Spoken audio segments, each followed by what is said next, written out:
దొంగతనానికి కాదేది అనర్హం అన్నట్లు తయారైంది పరిస్థితి. ఇంతకు ముందు ఆలయాలు లేదా ఏదైనా ప్రత్యేక కార్యక్రమాలు జరిగే ప్రాంగణాల్లో చెప్పులు పోవటం సహజం. కానీ గుమ్మం ముందు విడిచిన చెప్పులు తెల్లారేసరికి మాయమవుతుండటంతో అంతా షాక్ అవుతున్నారు. నగరంలో కొన్ని రోజులుగా ఈ వింత దొంగలు రెచ్చిపోతున్నారు.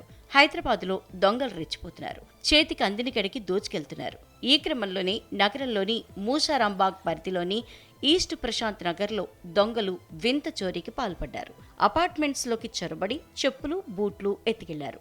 ఏకకాలంలో ఇలా 4 అపార్ట్మెంట్లలో దోపిడీకి పాల్పడ్డారు. మైక్రో హెల్త్ సహా 4 అపార్ట్మెంట్లలో అర్ధరాత్రి దొంగలు చొరబడి బూట్లు, చెప్పులు ఎత్తుకెళ్లిపోయారు.